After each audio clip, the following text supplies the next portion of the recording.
এই যে একবারে মাটির মাটির দ্বারে বলতেছে একেবারে মিশে শোনো আমার এক থেকে আমার মানে এখানে হ্যালো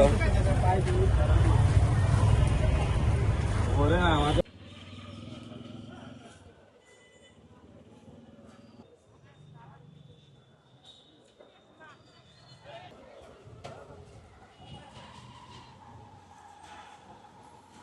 হ্যাঁ 500 টাকা দিলে আমি ট্রলিতে নিয়ে আমি উপরে যাব, নাহলে আমি যাব না। তা আমি বলছি যে আমরা তো গরিব মানুষ, আমরা তো চা খাই, কাম করে খাই, কারণ আমরা কোন জায়গায় দেবো? এটা তো সরকারি, কারণ সরকারি হোক, এটা তো আমাদের তো আর দায়িত্ব। তাই আমি বলছি আমি দিব না। পরে আমার মারে 2 ঘন্টা লাগছে নিচে, এদিকে নিচে রাখছে, পরে নেই না, পরে আমি বিকাশ থেকে টাকাই না, পরে আমার মারে আমি বলছি জি দালালরা যারা ট্রলি টানে তারাই।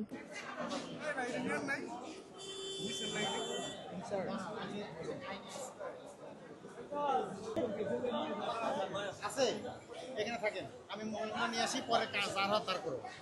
চন্দ্রদন আমার কার্ড আছে, কার্ড দিছি না, আমি দোকানতে মাল দিই, দোকান থেকে জিজ্ঞাসা করেন, 10টা দোকান জিজ্ঞাসা করেন, আমার নামে সবাই চিনে, আমি এলা 29 বছর চাকরি করি। কয়টা কোম্পানি বুঝবে আইন আমার গুলো গায়ে কার্ড দেন, আমার সাথে আসেন, তো আমি আয় পড়ছি।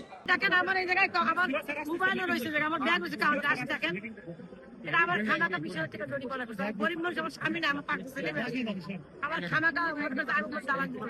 আমি সিটি স্ক্যান মেশিন চালাইছি 20 বছর ধরে, আমি মেশিন চালাই। অ্যাক্সিডেন্ট করার কারণে আমার 5 লক্ষ টাকা। এগুলোর সাথে জড়িত নয়। এই যে এটা করি এটার জন্য এক্সরে করি এটা। ইমতিয়াজ হোসেন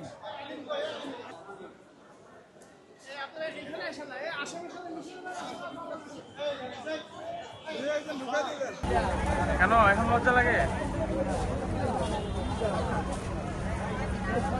বডি নয়টা, বডি নয়, বডি নয়।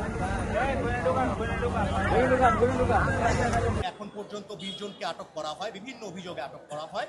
তাদের এই অভিযোগগুলো হচ্ছে মূলত যে রোগীদেরকে মিথ্যা বিজ্ঞাপন দ্বারা প্রতারণা করার মাধ্যমে এই পার্শ্ববর্তী বিভিন্ন প্রাইভেট হাসপাতালে নিয়ে যাওয়া, এছাড়া হচ্ছে রোগীদের এক্সরে বা অন্যান্য টেস্টের নামে তাদের কাছ থেকে অতিরিক্ত অর্থ আদায় করে দেওয়া, তাদেরকে সিরিয়াল আগিয়ে দেওয়া সহ বিভিন্ন অপরাধে তাদেরকে ধৃত করা হয়।